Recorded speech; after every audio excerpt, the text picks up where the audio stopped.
चला, तर आपण कालपर्यंत पाहिलं, भरपूर गोष्टी पाहिल्यात आपण कालपर्यंत, म्हणजे आपल्याला लक्षात यायला लागलं की HTML एक्झॅक्टली काय असतं. बरोबर आहे. HTML म्हणजे फार काही मोठी अशी काही टेक्नॉलॉजी नाहीये, मोठी तर आहे ऑब्व्हियसली, पण कठीण टेक्नॉलॉजी नाहीये, फार सोपी टेक्नॉलॉजी आहे. सोप्या टेक्नॉलॉजी मध्ये आपल्याला काय करता येतं, तर एक सिंपल कारण होतं टेक्नॉलॉजीचं तयार होण्याचं मागं, डॉक्युमेंट शेअर. बरोबर. आणि मग जर डॉक्युमेंट शेअर करता यायला पाहिजे तर त्याचं एक लेआउट असतं. आपण त्याच्या लेआउट पैकी काल काय शिकायचा प्रयत्न केला होता, दोन प्रकारचे सेक्शन केले आपण. पहिल्या सेक्शनला हेड सेक्शन म्हणलं, दुसऱ्या सेक्शनला आपण बॉडी सेक्शन म्हणलं. बरोबर आहे.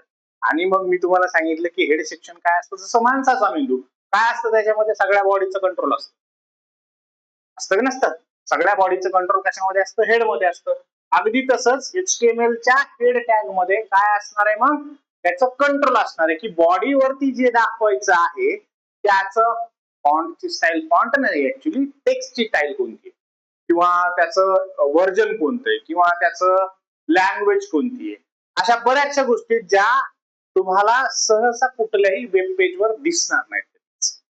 त्या कशा असतात, त्याच्या माग म्हणजे तुम्हाला एक तर वेबसाईटवर दिसतं काय, डेटा दिसतो, दिसतो की नाही, हा डेटाच आहे ना, तू आता दाखवलं एक इमेज म्हणजे डेटा झाली, डेटा दिसतो. पण ह्या डेटाच्या मागचा डेटा तुम्हाला दिसतो का, नाही दिसत, आणि त्यालाच म्हणायचं मेटा.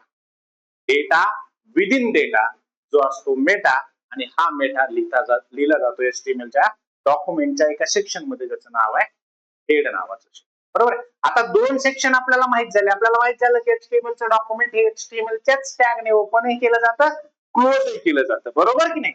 म्हणजे आपल्याला एक गोष्ट लक्षात आली की टॅग बेस्ड प्रोग्रामिंग लँग्वेजेस मध्ये टॅगला ओपन करावं लागतं, क्लोज करावं लागतं. बरोबर आहे. मग असे काही टॅग्स असू शकतात का जे ओपन न करता, म्हणजे ओपन आणि क्लोजिंग त्याच्यामध्ये नसतं, काही वेगळं आहे का, तर येस, तिथं वाईड नावाचे काही टॅगचे प्रकार आहेत. हे सुद्धा आपण थोडं पुढे जाऊन अजून शिकू, पण त्याच्या पूर्वी, जाण्याच्या पूर्वी आपण काय करूया, आता आपण शिकण्याचा प्रयत्न करू की HTML चा स्कोप एक्झॅक्टली काय. ठीक आहे. तर HTML चा स्कोप काय, आणि HTML चा स्कोप काय आहे हे जर शिकायचं असेल तुम्हाला, तर आपण जाऊया HTML.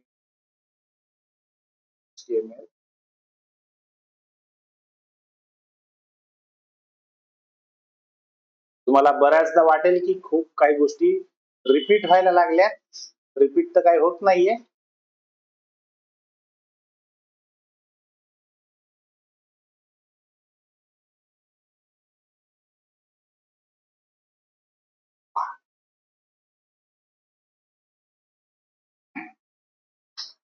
आतापर्यंत आपण HTML ला फक्त एक वेब पेज क्रिएट करण्याची टेक्नॉलॉजी इतकाच विचार केला. असा विचार आपल्याला करून भागेल का, कारण आपल्याला फक्त जर डॉक्युमेंट शेअर करायचे आहेत, तर मग कशासाठी एवढे भानगडी केल्या आपण, कशासाठी सी शिकलो, कशासाठी C++ शिकलो, आणि पुढे सुद्धा इतर प्रोग्रामिंग लँग्वेज आपण शिकणारच आहोत. कशासाठी शिकायचं, तर आपला उद्देश जो आहे मेन तो आहे फुल स्टॅक डेव्हलपमेंट शिकण्याचा, आणि त्या फुल स्टॅक डेव्हलपमेंटचा एक पार्ट म्हणून, एक छोटासा पार्ट म्हणून आपण काय करतोय, वेब डेव्हलपरचा मास्टर क्लास घेतोय, ज्याच्यामध्ये आपण गोष्टी शिकणार आहोत. कोणत्या गोष्टी शिकणार आहोत, तर आपल्याला पहिलेच शिकायचं सगळ्यात अगोदर HTML, जे आपण सुरुवात केलेली ऑलरेडी, राईट. दुसरं आपल्याला शिकायचंय CSS. तिसरं आपल्याला शिकायचंय बूटस्ट्रॅप. चौथं जे आहे ते आपल्याला शिकावं लागत नाही, कारण ते आपण नेहमी वापरत असतो, त्याला इमेजेस असं म्हटलं जातं. इमेजेस तुम्हाला सगळ्यांना माहित आहे. SVGs म्हणून काही असतं, तेही तुम्हाला माहित होईल थोडक्यात आता काही वेळानंतर पुढे. अॅनिमेशन सुद्धा असतात. आता एक इमेज आहे, त्या इमेजचा जर फ्रिक्वेंटली तुम्ही त्या इमेजला पुढे पुढे ढकललं तर ते अॅनिमेशन म्हणून तयार होतं. जर तुम्ही आता हे बघा, असा फोटो काढला माझा, एक फोटो, दुसरा फोटो असा काढला, तिसरा फोटो असा काढला, चौथा असा काढला, आणि हे 4 फोटो एका विशिष्ट गतीने पुढे सरकविले, तुम्हाला असं वाटतं की मी सरकायला. व्हिडिओ म्हणजे दुसरं तिसरं काही नाही, हेच आहे. एका व्हिडिओमध्ये एका सेकंदाच्या आत किती फ्रेम्स येतात याच्यावरती ठरतं त्या व्हिडिओची क्वालिटी काय.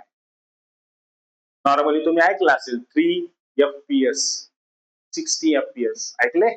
एका व्हिडिओमध्ये 60 फ्रेम जर एका सेकंदामध्ये सरकत असतील तर तो व्हिडिओ जास्त चांगला असतो, जास्त मॉडिफाईड असतो, जास्त चांगला दिसायला असतो, राईट. एखादा व्हिडिओमध्ये 30 फ्रेम्स असतात. आता हाय डेफिनेशनचे जे व्हिडिओ येतात त्याच्यामध्ये 30 फ्रेम्स येतात. मग ह्या फ्रेम्स आहेत, फ्रेम्स म्हणजे दुसरं तिसरं काही नाही, इमेजेस. आणि व्हिडिओ म्हणजे एक लावलेली कल्पकता आहे, क्रिएटिव्हिटी. व्हिडिओ म्हणजे असा तसा तुम्हाला डोळ्याला दिसतोय तसा साठवला जात नाही. तो साठवला कसा जातोय, एका एका फोटोमध्ये साठवला. बरोबर आहे, स्पीडली ते फोटो साठवले जातात आणि त्यामुळे आपल्याला काय दिसतो, तो व्हिडिओ.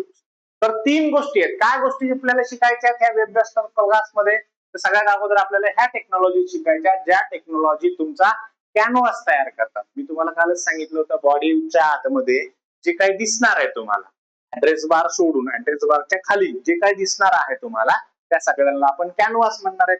जर तुम्हाला कधी पेंटिंगचा कधी रेफरन्स आला असेल, संदर्भ आला असेल, तर तुम्हाला असं चित्र, पॅलेटचं चित्र दिसलं असेल तुम्हाला, ज्याच्यामध्ये ब्रश असा बुडवून वेगवेगळे कलर्स ठेवलेले असतात आणि याच्यातला एखादा कलर काढला जातो, इथे मध्ये कुठेतरी राऊंड असं असतं, त्याच्यामध्ये त्याच्यात पाणी मिक्स करून किंवा दुसरा कलर मिक्स करून थोडस त्याला डार्कर वगैरे पेंट वगैरे करून मग कलर दिला जातो किंवा मग पेंटिंग काढली जाते.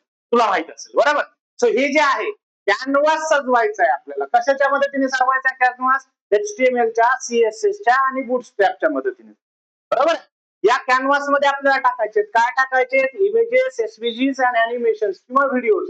तिन्ही चारपैकी कुठलाही एखादी गोष्ट आपल्याला, एखादी दुसरी गोष्ट आपल्याला टाकायची, जशी यांनी टाकलेली गौरवने आली, बरोबर.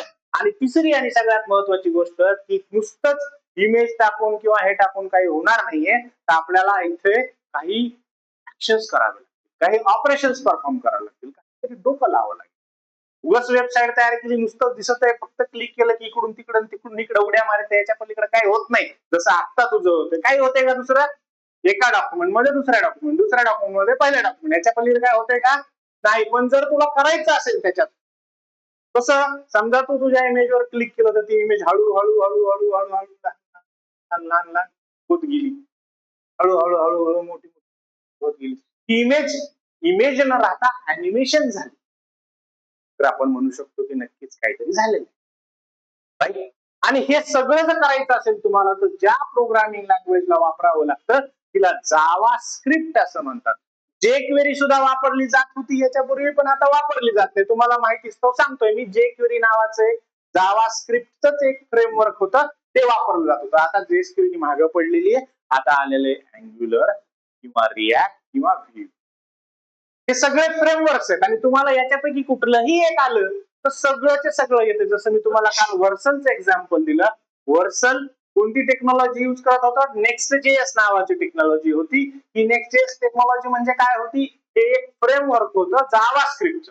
आता जावा स्क्रिप्ट असतंय काय ते आपल्याला तिकडे गेल्यावर शिकायचं, आता शिकायची गरज नाही. पण एक ब्रॉड आयडिया, कन्सेप्ट आपल्या लक्षात यायला पाहिजे की आपल्याला फक्त वेब पेज डिझाईन नाही करायचं, आपल्याला वेब पेज डेव्हलप.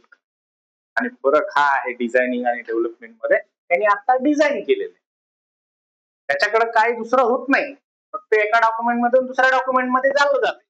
पण असं गेस करा की तुम्हाला एक कॅल्क्युलेटर बनवायचं. ते कॅल्क्युलेटर बनवायचं म्हणजे तुम्हाला पायथन, जावा किंवा C++ वापरावंच लागेल. आता हे पायथन वेबसाईटवर आणायचे, ऍप्लिकेशन म्हणून तुम्हाला लोकांना द्यायचं वापरा. तुम्ही विचार नाही करणार की माझं ऍप्लिकेशन चांगलं दिसावं म्हणून. चांगलं दिसण्यासाठी तुम्ही काय वापराल? HTML चं स्ट्रक्चर वापराल, लेआउट कुणाचं वापराल? HTML चं, स्टाईल वापराल CSS ची, आणि बूटस्ट्रॅपच्या मदतीने तिला अजून चांगलं करण्याचा प्रयत्न कराल. इमेजेस, व्हिडिओज, अॅनिमेशन्स टाकून अजून लोकांना थोडस बरं वाटेल याचा प्रयत्न कराल. जावा स्क्रिप्टचा वापर करून पायथन मध्ये आणि HTML मध्ये संपर्क घालून आणाल, बरोबर. या 3 गोष्टी आपल्याला वेबमास्टर्स क्लासमध्ये पुढे काही दिवसात करायच्यात. मग हे करून आपल्याला काय मिळेल? तर बघा काय काय होता येतं आपल्याला. HTML आणि CSS जर तुम्ही केलं तर त्याला काय म्हणायचं? Web page designer. आता त्यांनी केलेलं वेब पेज डिझाईन केलं, त्यांनी एक वेब पेज डिझाईन झालं, त्यांनी दुसरं मॉडिफाय केलं, दुसरं डिझाईन, पण ते फक्त डिझाईन आहे. तर HTML आणि CSS जर तुम्ही दोन्ही गोष्टी शिकलात तर तुम्हाला काय मिळेल? वेब पेज डिझायनर म्हणून काम करता येईल, ईमेल कॅम्पेन्स डिझायनर म्हणून काम करता येईल, अँड्रॉइड आणि वेब ऍप डिझायनर म्हणून काम. डिझायनर म्हणून काम करणं वेगळं आणि डेव्हलपर म्हणून काम करणं वेगळं. डिझायनिंग मध्ये फक्त तुम्हाला काय ते दिसणार आहे, दिसायच्या गोष्टी हे कशा दिसाव्यात हे ठरवा. आणि हे कशाच्या मदतीने ठरवता येईल तुम्हाला? HTML आणि CSS च्या मदतीने. या दोनच टेक्नॉलॉजी शिकल्या तरी एवढे सगळे जॉब तुमच्यासाठी ओपन होतात, बरोबर. मग याच्यामध्ये अजून एक बूटस्ट्रॅप नावाचा प्रकार ऍड झाला, तर हे जे वेबसाईट डिझायनर आहे ते अधिक चांगलं बनणार. बुटस्ट्रॅप काय आहे ते आपण सीएसएस शिकते वेळेस शिकूयात.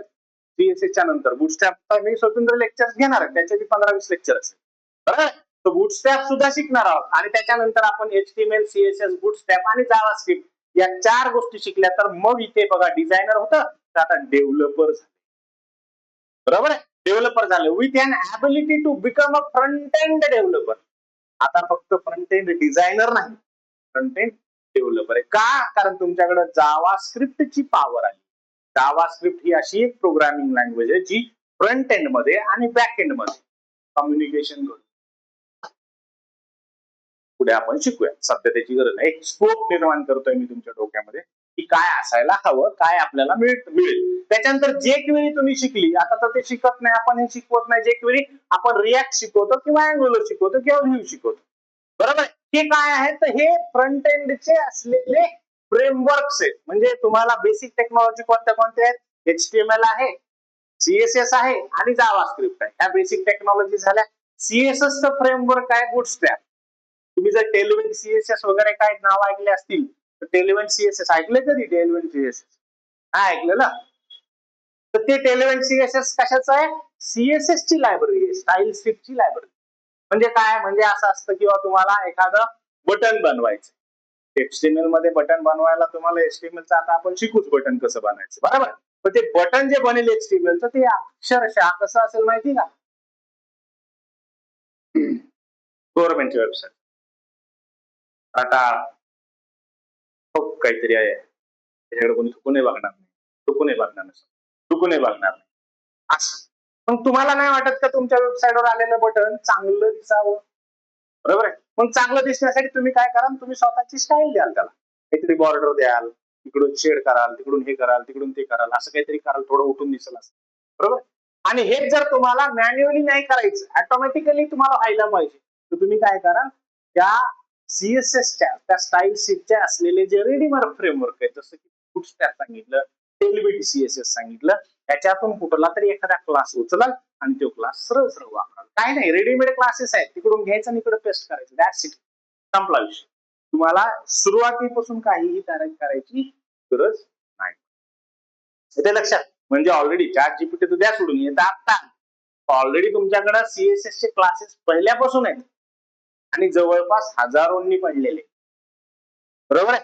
पण मी तुम्हाला सांगेल की जोपर्यंत आपला क्लास संपत नाही, जोपर्यंत आपला कोर्स संपत नाही, तोपर्यंत कुठलाही रेडीमेड टूल वापरू नका. का?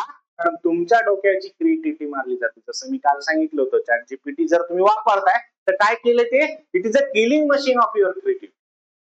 तुमची स्वतःची बुद्धिमत्ता गहाण ठेवल्यासारखे आपण नुसतं प्रॉम्प्ट देऊ आणि नुसतं हे करू. बरोबर. त्याच्यापेक्षा तुम्ही मुळापासून तयार करा.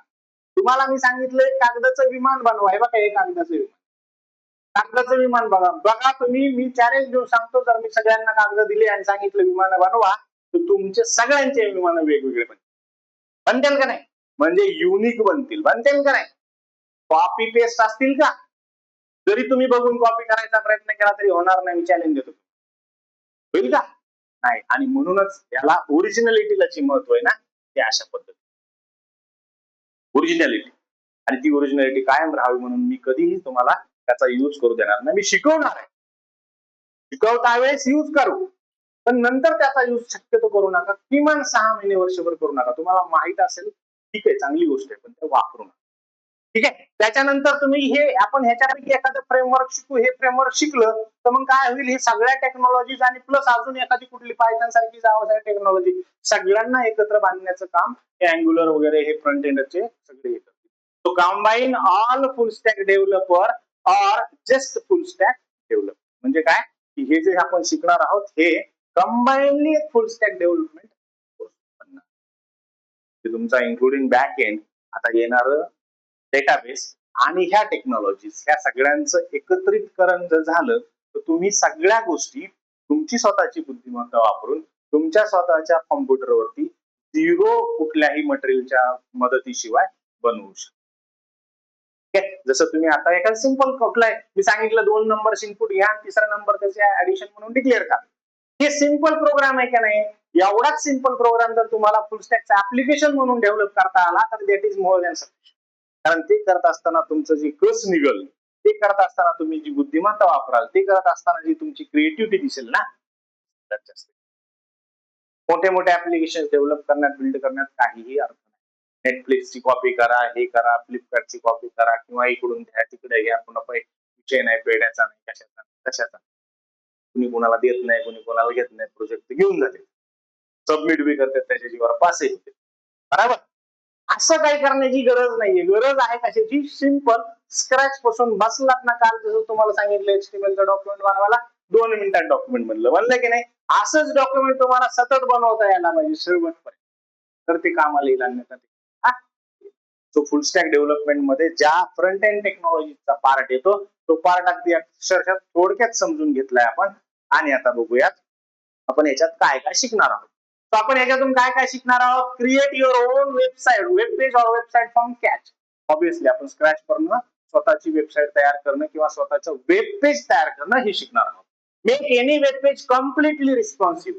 आता हे रिस्पॉन्सिव्ह काय आहे ते इथं न शिकता आपण बुटस्ट्रॅप मध्ये चांगल्या पद्धतीने शिकू. आता त्याची गरज आहे, डोकं लावायची गरज नाही. त्याच्यानंतर काय? Convert mock to a web page. म्हणजे काय की बाबा तुम्हाला जर फोटोशॉप येत असेल, तुम्हाला जर कोरल ड्रॉ येत असेल, माहिती आहे फोटोशॉप कोरल ड्रॉ कधी ऐकलं नाव? पीडीएफ तर ऐकलं असेल. तुम्हाला एक पीडीएफ दिली जाते कंपनीमध्ये, पीडीएफ दिली जाते किंवा एखादं स्ट्रक्चर दिलं जातं, सांगितलं जातं की हे मला HTML मध्ये करून द्या, वेब पेज म्हणून करून द्या. तुम्हाला ते कन्वर्ट करता आलं पाहिजे. बरोबर आहे. आणि कन्वर्ट कसं करता येणार? आपण जे काल शिकत होतो आणि पुढे शिकणार आहोत त्याच्यातूनच कन्वर्ट करता येणार. बरोबर. सो तुम्ही कधीही लक्षात ठेवा, जर तुम्हाला डिझायनर चांगलं बनायचं असेल तर तुम्हाला अजून 2 टेक्नॉलॉजी त्या यायला पाहिजे, मी पुढे सांगेल. त्याच्यानंतर काय म्हणताय? Understand and modify already built website. म्हणजे काय? समजा आता आपली प्रुडंट कॅम्पसची वेबसाईट आहे, तुम्हाला वाटतंय की सर हे थोडंसं रॉंग वेने चाललंय, आपण याला थोडंसं चांगलं करूया. त्यावरती काम करून तुम्ही काय करू शकता? मॉडिफाय करू शकता, रिबिल्ड करू शकता तुमच्या स्वतःच्याने. कारण तुम्हाला आता सगळं समजायला लागेल की कोणती वेबसाईट कशी काम करायला, काय काय आहे त्या वेबसाईटमध्ये. आणि जर काय काय आहे हे समजत असेल आणि तुम्हाला हे माहित असेल की हे आपण याच्या अगोदर शिकलेलो आहोत, तर तुम्ही सहज करू शकता. करू नाही शकता? आरामशीर करू शकता की नाही. मग पुढे काय सांगितलंय? Revamp website in best possible way. म्हणजे काय? जसं मी आता सांगितलं की स्टुडंट कॅम्पसच्या वेबसाईट मध्ये थोडंसं वाटतं तुम्हाला अजून चांगल्या गोष्टी करता येतील. द बेस्ट पॉसिबल वे म्हणजे सगळ्यात चांगलं काय करता येईल हे पाहण्याचा दृष्टिकोन. नुसतंच चांगलं नाही बनवायचं, सगळ्यात चांगलं बनवायचं. कारण कसं आहे, मी सांगितलं तुम्हाला विमान तर बनणार आहे, सगळ्यांचं बनणार आहे, याचं बनेल, याचं बनेल, याचं बनेल. पण मी ज्यावेळेस ते विमान पाहायला येईल त्यावेळेस मला सगळ्यात चांगलं जे विमान लागेल असं वाटेल त्याला समजा बक्षीस मिळणार. तर तुम्ही काय कराल? प्रयत्न कराल ना माझं विमान सगळ्यात चांगलं बनण्याचं. बरोबर आहे. त्याचाच अर्थ आहे की तुम्ही आता इथे काय करणार आहे? बेस्ट पॉसिबल वे कोणता आहे ते हुडकण्याचा, शोधण्याचा प्रयत्न करणार. आणि त्याच्यानंतर techniques to quick fix the changes asked from. एक अजून टेक्निक तुम्हाला माहिती पडेल, टेक्निक लक्षात येईल की लगेचच क्विकली फिक्स काहीतरी करता येणार. समजा एखादा फॉर्म लोड होत नाही, तर फॉर्म लोड होत नाही तर काय करावं लागेल? मग आपल्याला माहिती आहे आपण फॉर्म टॅग शिकलेलो आहोत. मग फॉर्म टॅग शिकलेलो तर फॉर्म टॅगच्या आतमध्ये जावं लागेल, बघावं लागेल की कुठं माझं चुकलंय, कुठं ट्रँग्युलर बेसिस राहिले, कुठं क्लोजिंग राहिले, कुठं काय राहिले. कारण HTML तर तुम्हाला एरर देणार नाही ना. एरर नाही देणार तर तुम्हाला जाऊन शोधता आलं पाहिजे की कुठे प्रॉब्लेम आहे. कारण सध्या चालायला लागले, पण ते एका ऍप्लिकेशन मध्ये ज्यावेळेस जाईल आणि ब्राउझर वरती ज्यावेळेस येईल त्यावेळेस नाही चालणार ते. बरोबर. मग अशा ह्याला काय म्हणायचं? तुम्हाला क्विकली फिक्सिंग जमेल वेबसाईटची.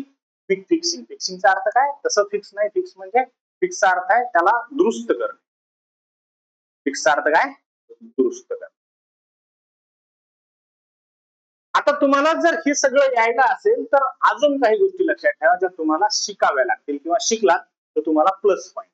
काय काय शिकायला पाहिजे तुम्ही? तर फोटोशॉप शिकायला. कशासाठी शिकायला पाहिजे? Graphic design. ग्राफिक म्हणजे काय? ग्राफिक म्हणजे जे कुठलीही गोष्ट जी तुम्हाला दिसते त्याला ग्राफिक म्हणतात. बरोबर. कुठली गोष्ट असो त्याला ग्राफिक म्हणतात. पण दिसणारी गोष्ट जर तुम्हाला त्याच्यात उतरायची असेल तर जे वापरलं जातं सॉफ्टवेअर, सध्या सगळ्यात फेमस पॉप्युलर सॉफ्टवेअर आहे फोटोशॉप. हे फोटोशॉप जर तुम्ही शिकलात ना तर तुम्हाला अर्ध कॉन्सेप्ट वेबसाईट डिझायनिंगचा लगेच लक्षात येईल. डिझायनिंगचा, डेव्हलपमेंटचा. It is designing. हे डिझायनिंगचं टूल. आणि मी तुम्हाला आताच फरक सांगितलाय डेव्हलपमेंट मध्ये आणि डिझायनिंग. डिझायनिंग जर तुम्हाला वाटत असेल की मला चांगली डिझाईन आहे, माझ्यासारखी युनिक डिझायनिंग कुणीच करू नये, तर तुम्हाला फोटोशॉप शिकायला हवं. त्याच्यानंतर त्याला एक ऑप्शन आहे इलस्ट्रेटर म्हणून. इलस्ट्रेटर कशासाठी? तर विक्टर बनवण्यासाठी. आता विक्टर माहिती का तुम्हाला काय असतात ते? विक्टर्स माहिती आहेत काय असतात ते? काय माहिती? कुणी इंस्टाग्रामला रील टाकलीत का? अरे हो की नाही? नाही टाकले? इंस्टाग्रामला रील नाही टाकला? तुझी पूजा करायला पाहिजे होतं तिला. हा, टाकले असतील ना काहीतरी रील बिल. बघा, रील टाकल्यानंतर रील टाकतेस तुम्हाला ते विचारते की स्टिकर टाकायचे का, त्याच्यानंतर कॉलचं एक हे असतंय, चिन्ह असतंय ते मध्ये टाकायचं का, नसते का ते एक्स्ट्रा टाकायला कॉलचं चिन्ह त्या व्हिडिओच्या आत वर दिसायला. हा, तुम्हाला नाही वाटत का ती आयकॉन जो येतो फोनचा तो लय छोटी आकृती, ती मोठं इमेज नाहीये, छोटी आकृती आहे ती, साईज लय कमी असते बघ. त्याला म्हणते विक्टर इमेजेस. इलिस्ट्रेशन असतात, डायग्राम्स असतात, त्या कलर त्याच्यात फिलअप करून बनवलेले असतात. तर ते इलस्ट्रेट मध्ये तुम्हाला शिकता येऊ शकते, इलस्ट्रेटर मध्ये. त्यानंतर अडोबी एक्सडी कशासाठी शिकायचं तर तुम्हाला ग्राफिक्स मध्ये हे टाकायचे असतील, इफेक्ट्स टाकायचे असतील, एक्सडी शिकू शकता. त्याच्यानंतर स्केच नावाचं एक आहे, ते आता आजकाल कोणी वापरत नाही पण तुम्ही तरी शिकू शकता. स्केच म्हणजे काय? तुम्ही पेन्सिलीने स्केच काढता बघा कुठल्या बियाणी, असे सरळ सरळ आकृत्या काढता. अरे त्या दिले फेमस आहेत. कशामुळे फेमस आहेत? तुम्हाला माहित असले अॅनिमेटेड सॉफ्टवेअर जे येतात त्या अॅनिमेटेड सॉफ्टवेअर मधली प्रत्येक व्यक्ती, दाखवलेला प्रत्येक प्राणी, प्रत्येक झाड कार्टून. कार्टून म्हणजे काय? स्केच नाहीये, आहे की नाही? मग हे काय असंच येत आहे का? तर ते स्केच तयार करून, ते स्केच तुम्हाला जर शिकायचं असेल तर तुम्ही शिकू शकता. जगातली सगळ्यात मोठी इंडस्ट्री माहिती का अॅनिमेशन इंडस्ट्री? माहित नसेल पता, योगा गेम खेळता. त्याच्यानंतर इनविजन शिकू शकता. त्याच्यानंतर फिग्मा. आता फिग्मा तर तुम्हाला आता शिकावंच लागेल इथून पुढे कधी. फिग्मा काय आहे? तर फिग्मा एक लेआउट डिझायनर आहे. म्हणजे काय, तुम्हाला वेब पेज बनवायचंय बरोबर, तुम्ही तिथं जाता डायरेक्टली, तुम्ही काय करता, आता ह्याच्यामध्ये कॅनवा बी एक ऍड करा. कॅनवा, फिग्मा बघा तुम्हाला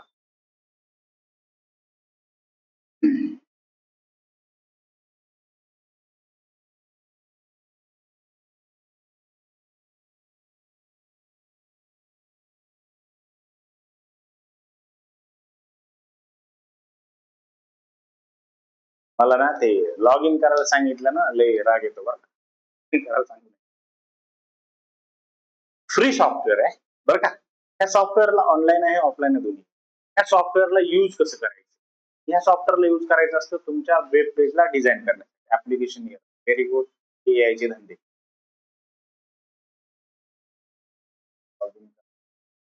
ऍप्लिकेशन इयर तर दाखवता.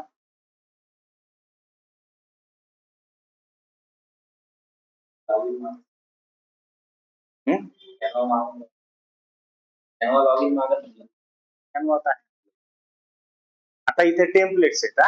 त्याच्यामध्ये मला काय करायचंय, मी आता होम वरती जातो. होम वरती इथे बऱ्याचशे टेम्पलेट्स दिलेले आहेत, वेबसाईटचे टेम्पलेट्स असतात बघा तुम्ही. डिझायनिंग मध्ये डेव्हलपमेंट मध्ये काय फरक? इथे बघा वेब पेज असेल कुठे,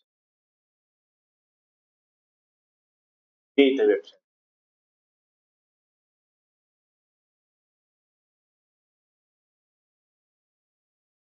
ब्लँक आहे सध्या इकडचा कॅनव्हास, हा ह्याला कॅनव्हास म्हणून ब्लँक आहे. इकडे बघा वेबसाईटचे चित्र दिसायला. तुम्हाला कसली वेबसाईट बनवायची? समजा मला ही वेबसाईट बनवायची. पेज आहे ना हे वेबसाईटचं, बघा दिसतंय का? पेज आहे पूर्ण वेबसाईटचं, राईट. हे पेज तुम्हाला एचटीएमएल मध्ये डिझाईन करायचं असेल असं, मेहनत लागेल की नाही? मग आता रेडीमेड आहे तुमच्याकडे इथे. पण मी तरी सांगेल की हे सध्या नका करू अशा प्रॅक्टिस. बघा हे फॉर्म बिन सगळे, त्याचा प्रिव्ह्यू बघायचा का? प्रिव्ह्यू दाखव. ही अशी दिसेल वेबसाईट.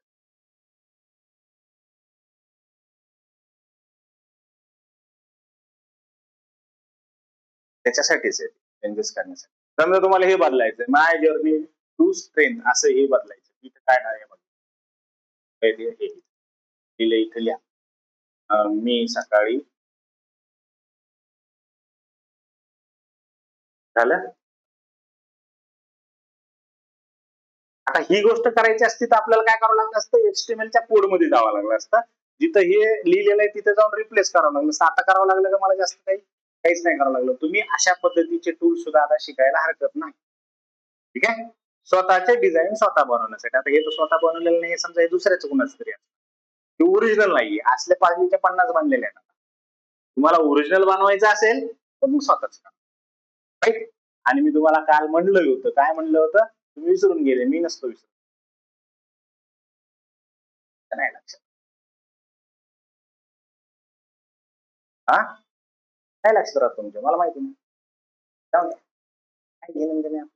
तर फिग्मा शिकायचे कशासाठी, यूएस म्हणजे काय, यूएक्स म्हणजे काय, बघा दोन कॉम्पोनंट आहेत. एक आहे यूआय, युजर इंटरफेस. इंटरफेस काय असतं मी तुम्हाला त्या दिवशी सांगितलेलं पायथन मध्ये. इंटरफेसचा अर्थ आहे ऍब्स्ट्रॅक्शन. ऍब्स्ट्रॅक्शनचा अर्थ आहे की बाबा तुम्हाला पडद्याच्या पाठीमागे काय चाललंय हे काय घेणं देणं नाही. यूआय त्याला म्हणतात. मग आता हे जे दिसतंय समोर त्याला यूआय म्हणतात, बरोबर आहे, कारण याच्या मागे काय तुम्हाला माहित नाहीये, दिसतंय बरोबर, ह्याला यूआय. आता यूएक्स म्हणजे काय, तर हे जे दिसतंय ना, हे जर मी एक्सपिरियन्स केलं म्हणजे काय, मी बघितलं तर मला असं गदगदीत व्हायला पाहिजे, मला असं चांगलं वाटायला पाहिजे, मला फ्रेश वाटायला पाहिजे. त्याला म्हणतात युजर एक्सपिरियन्स. आहे ते तसंच आहे, तर दाखवण्याची पद्धत जरा चांगली. म्हणजे काय, मी आता अशा बुलेट केल्या, अशा बुलेट केल्या, तर मी जर समजा असं केलं असतं, अॅनिमेटेड केलं असतं, मी पहिल्यांदा हिट दाबलं असतं, वरची लाईन आली असती, दुसऱ्यांदा हिट दाबलं असतं त्याच्या खालची आली असती, तिसऱ्यांदा हिट झालं असतं त्याच्या खालची आली, बघणाऱ्याला चांगलं वाटतं की नाही. त्यालाच म्हणायचं user experience, UX design. So Figma आणि कॅनवा तुम्ही याच्यामध्ये यूज करा, फार सोपं आहे. आताच जायची गरज नाही, अजून महिन्यांनी जा. ठीक आहे. आणि मग सगळ्यात शेवटी प्रश्न पडतो की यार वेबसाईटच्या डिझायनिंगच्या टेक्नॉलॉजीज आहेत त्या नेमक्या असतात कोणत्या कोणत्या. हे तर टूल्स आहेत. हे काय आहेत, टूल्स आहेत. टूल्स म्हणजे ऍप्लिकेशन्स आहेत.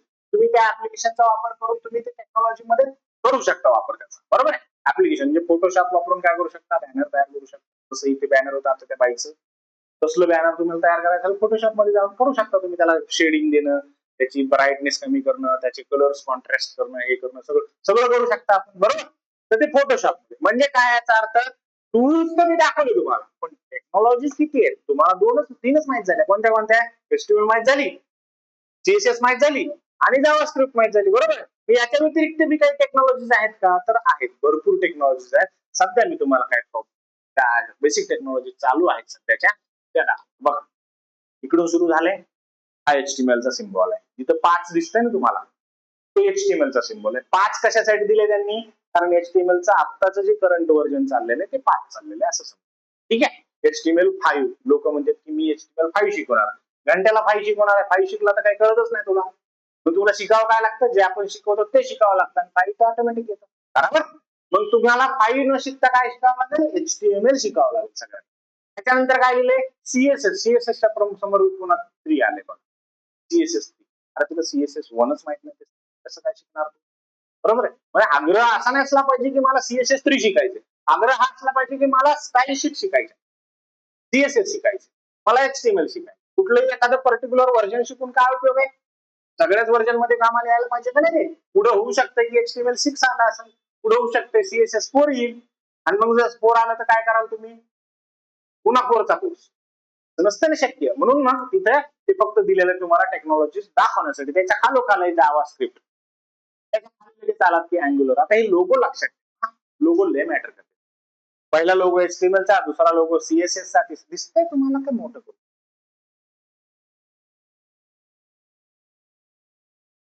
मी आता तुम्हाला व्ह्यूबी सांगितलं होतं, अँग्युलर सांगितलं, ठीक आहे. सो हे सगळ्या फ्रंट एंडच्या टेक्नॉलॉजी एवढ्याच नाही का, यांना सोबत घेऊन अजून टेक्नॉलॉजीज आहेत बघा. PHP आहे, रुबी ऑन रेल्स आहे, त्याच्यानंतर पायथॉन आहे, त्याच्यानंतर जावा आहे, त्याच्यानंतर गिटहब आहे. म्हणजे एका वेबसाईट डेव्हलपमेंट मध्ये वेबसाईटच्या डिझायनिंगच्या टेक्नॉलॉजी कशा कशा कुठे कुठे वापरतात. पायथन कसं काय असेल बरं, अरे पायथन मध्ये लायब्ररीज आहेत ना, बरोबर आहे. पायथन मध्ये सर्व्हर आहे ना, बरोबर आहे.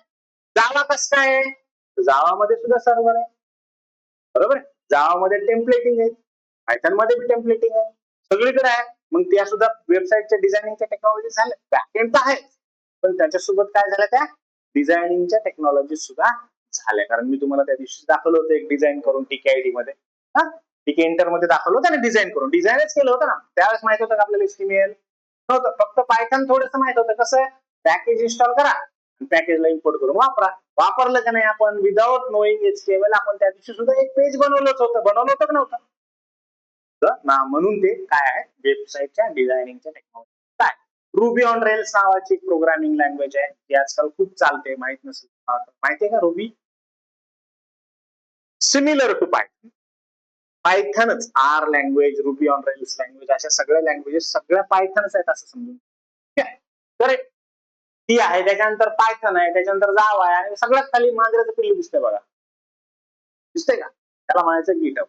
आता गिटहब काय असतं बघा, तुम्ही वेबसाईट डिझाईन करायला लागला, तुम्ही एकटेच तर नाहीत ना, कंपनीत 100 जण बसलेले आहेत डिझाईन करायला. प्रत्येकाला वेगवेगळा बॉक्स दिलाय की तू हे कर, तू ते कर, तू ते कर, तू ते कर, बरोबर. आता प्रत्येकाने वेगळा बनवायचा, पेन ड्राईव्ह टाकायचा आणि मास्टरकडे आणून द्यायचा, मास्टर एकत्र. मास्टर नाही काय उपटायचा कॅस, काय होईल? अरे सगळा गोंधळ माझा ना 100 जणांचा एकत्र करण्यामध्ये त्याचा. म्हणून एक टूल आहे त्याचं नाव गिटहब, जे आपल्याला शिकायचंय पुढे. हे गिटहब काय करतं? हे व्हर्जन कंट्रोलचं काम करतं, हे कोलॅबरेशनचं काम करतं. म्हणजे एखाद्या प्रोजेक्टला, एखाद्या कोडला तुम्हाला एकत्रितरित्या लिहायचं असेल, तू वेगळीकडे वाचला, तू वेगळीकडे वाचला, तू वेगळीकडे वाचला, तुमच्याकडे फक्त इंटरनेट आहे तरी देखील तुम्ही करू शकता, त्याला म्हणायचं. आणि म्हणून तिला सुद्धा आपण कशात घेतलेलं आहे? वेब डिझायनिंगच्या टेक्नॉलॉजी. आलं लक्षात? आता बघूयात की बाबा हे नेमके काय काय करते, त्यांचे रोल्स काय आहेत. बघा, HTML चा role, building a structure for a web page. तुमच्या वेब पेजचं स्ट्रक्चर काय, त्या दिवशी सांगितलं तुम्हाला, लेआउट डिझाईन करते म्हणजे काय, स्ट्रक्चर तयार करते, बरोबर. CSS स्टायलिंग अ पेज, जे काय तुमचं पेज असणार आहे त्या पेजला स्टाईल देण्याचं काम कोणाचं आहे? CSS चं. बुटस्ट्रॅप काय करतं? Responsive website design using Bootstrap. आता हे रिस्पॉन्सिव्हनेस काय आहे वगैरे ते आपल्याला पुढे जाऊन शिकायचंय, आता त्याच्यात डोकं बी लावू नका. जावास्क्रिप्ट काय करतंय? Making web page dynamic. तुम्ही वेब पेज बनवले CSS चा आणि HTML चा वापर करून, बुटस्ट्रॅपचा वापर करून, त्या वेबसाईटला, वेब पेजला डायनामिक बनवण्याचं काम करतं. डायनामिकचा अर्थ काय असतो? रन टाइम मध्ये होणाऱ्या गोष्टी, बरोबर. म्हणजे तुम्ही रन केलंय, ब्राउझरवर चालू असल्यामध्ये तुम्ही काहीतरी क्लिक करताय कुठं, ते क्लिक झाल्यावर काय व्हायला पाहिजे हे कोणी करायचं? कारण HTML प्रोग्रामिंग लँग्वेज नाहीच, HTML ला मेंदू नाहीये, ते फक्त दिसणार आहे, ते फक्त दाखवायचे. जसं काय असतं, तुम्हाला जर एखाद्या मोबाईलच्या दुकानात गेलात तर मोबाईलच्या दुकानामध्ये शोपीस साठी मोबाईल लावलेले असतात, ते नुसते शोपीस असते, ते हातात घेऊन बघा चलत नाही, कमी मोबाईल, बरोबर. HTML चं काम आहे तुमचं स्ट्रक्चर तयार करणं, CSS चं काम आहे केलेल्या स्ट्रक्चरला चांगली डिझायनिंग देणं, स्टाईल देणं, आणि मग CSS चा पुन्हा अजून रिस्पॉन्सिव्ह करण्यासाठी बुटस्ट्रॅप वापरला, त्याच्यानंतर पुन्हा अजून त्याला मेंदू लावण्यासाठी किंवा डायनामिकली त्याच्यावर काहीतरी प्रोसेस होण्यासाठी जावास्क्रिप्ट. ठीक आहे. आता HTML मध्ये सिंपल जर तुम्ही एखादं टेक्स्ट लिहिलं, काल जसं आपण स्टुडंट कॅम्पस लिहिलं होतं, आठवत असेल तुम्हाला, ते असंच दिसलं होतं आपल्याला, असं दिसलं होतं. CSS च्या मदतीने त्याला काय करता येतं माहिती का? तो दिसायला प्रवृत्त करा. बघा, टेक्स्ट तेच आहे, वाक्य तेच आहे, पण दिसायला कसं लागलंय आता? चांगलं दिसायला, बरोबर आहे. ठीक आहे. आणि दोन गोष्टी ज्या तुम्हाला थोड्या मला सांगा वाटतात त्या अशा, की जर तुम्ही गुगलचं होम पेज बघितलं ना, तर गुगलच्या होम पेज मध्ये तो त्याचा कोड आहे होम पेजचा, गुगलच्या काल बघितलेला मी युट्यूब सोर्स करून दाखवलं, तो फक्त काही शेकडो लाईनचा कोड. ते खूप मोठं आहे का? नाही. एखाद्याला समजत असेल तर ते स्वतःच गुगल स्वतः तयार करू शकतो. यायला लक्षात तुमच्या काय म्हणण्याचा प्रयत्न केलाय? इथे हे सांगायला लागलोय मी तुम्हाला की हा जो गुगलचा होम पेजचा कोड आहे तो काही 100 लाईनचा कोड आहे. कुणी सहज तो लिहू शकतो. म्हणजे आपण याचा विचार करू शकतो की गुगल जगातली सगळ्यात मोठी जी कंपनी आहे त्या कंपनीचं जे होम पेज आहे त्याचं होम पेज फक्त काही 100 लाईन्स. सहज शक्य कोणासाठी बी करणं, बरोबर आहे. म्हणजे आपल्याला इन्स्पिरेशन मिळू शकतं की नाही. आणि दुसरी गोष्ट काय? फेसबुक. सगळ्याचा जिव्हाळ्याचा विषय फेसबुक. काय म्हणताय? फेसबुक म्हणताय millions of HTML elements generated every second. फरक आहे दोन्ही. प्रत्येक सेकंदाला किती मिलियन्स ऑफ HTML चे एलिमेंट जनरेट होते. इतका ह्यूज टेक्नॉलॉजी. आता जर तिकडे जनरेट होते म्हणले काहीतरी प्रोसेस आहे, ती बुद्धी लावलेली म्हणजे काहीतरी बॅकएंड मधून. बरोबर. फ्रंट एंड तर कॉमन असतं, बॅकएंड मध्ये लॉजिक. राईट. सो इतकं सगळं आपल्याला याच्यामधून स्कोप लक्षात आला तर पुढे जायला तर हे लक्षात आलं तुमच्या? कळालं आता? हा, कळालं? कळालं काय कळालं? हा,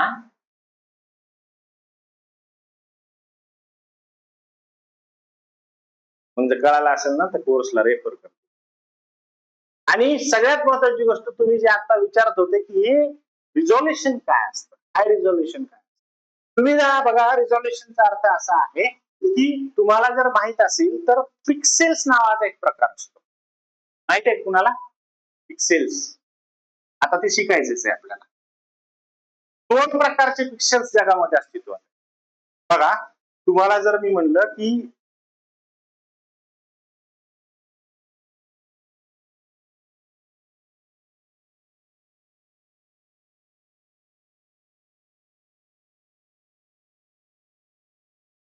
हा कागद आहे, बरोबर?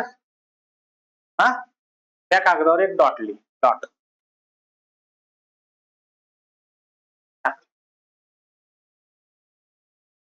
डॉट दे त्याच्याकडे, तू बी टाक रे. लांब टाक जरा, ओळखायला यायला पाहिजे. ते पलीकडे गौरव.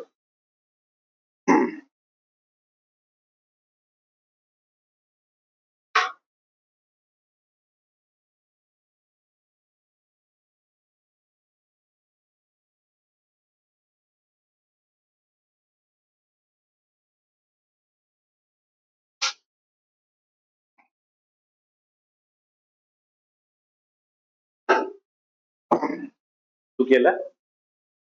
त्यानेच करायला लावलं का? तूच केलं? बघा, मी तुम्हाला फक्त एक डॉट लिहायला सांगितलं, तुम्ही लिहिला, बरोबर? डॉट टाकला याच्यामध्ये. कसा आकार आहे बरोबर डॉटचा तुमच्या सगळ्यांचा? बरोबर आहे. आता मी जर म्हणलं की ह्यो डॉट मला स्क्रीनवर दाखवायचा, स्क्रीन स्क्रीन कशी बनलेली माहिती का तुम्हाला? कशी म्हणजे डॉट डॉट जोडून बनलेली.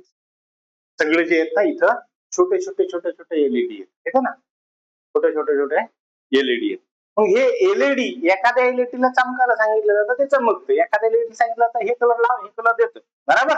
आता जे हे एलईडी इथे त्या एलईडीला हे अशी डिझाईन आहे सगळीकडे, बरोबर? पूर्ण स्क्रीनवर 2 प्रकारच्या डिझाईन्स आहेत जगामध्ये असतात. एक डिझाईन आहे स्क्वेअर आणि दुसरी डिझाईन आहे राऊंड. आता तुम्ही डॉट टाकलं ना, हे डॉट तुम्ही बघा, पेंट ब्रश आहे ना, पेंट ब्रश,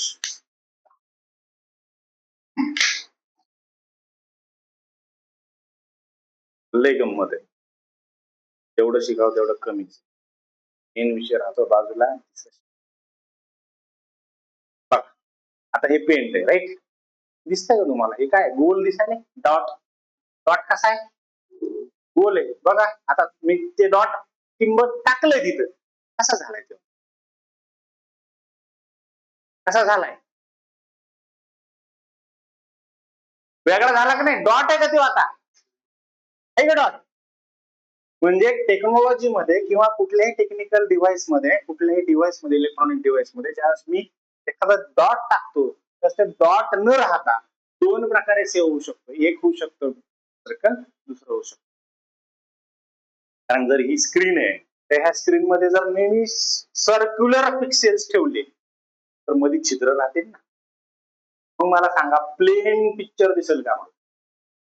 मध्ये छिद्र राहिल्यावर मग याला सगळं पूर्ण कव्हर झाली ना एलईडी, तर ती पूर्ण कव्हर कशी झाली असेल? स्क्वेअर पिक्चर झाली असेल ना पिक्सेल.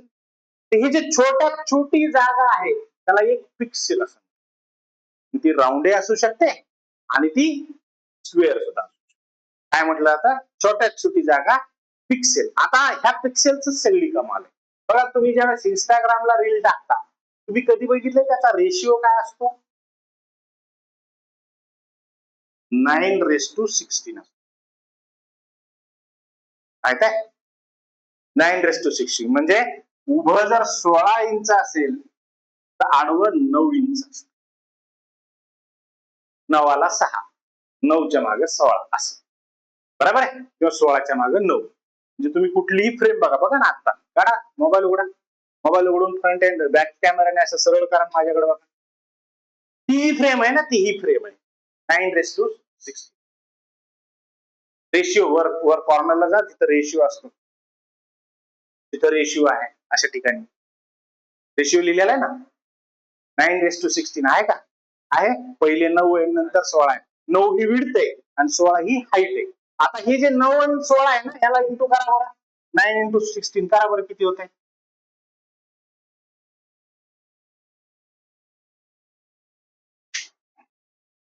किती झालं? 144. आता सगळा खेळ ह्या 144. बघा होतंय काय, तुमच्या ह्या 9:16 पिक्सेल जे तुमची रेशिओ आहे, त्या रेशिओच्या आतमध्ये एक एक सेंटीमीटर एरियाच्या आतमध्ये हे पिक्सेल्स आहेत ना, त्याच्यावरून ठरते तुमची क्वालिटी. म्हणजे आता तुम्ही काय म्हणले 1000 काय 1K 4K 8K म्हणलाच ना, म्हणजे ह्या एका स्क्वेअर सेंटीमीटरच्या आतमध्ये 8000 असे छोटे पिक्सेल बसवलेले आणि म्हणून ते इतकं क्लिअर दिसते, क्रिस्टल दिसते. कारण प्रत्येक हे चेहरा काढतो ना तुम्ही, असा काढतो ना चेहरा असा, तर हे असा चेहरा सेव्ह नाही केला जात. कसा जातोय?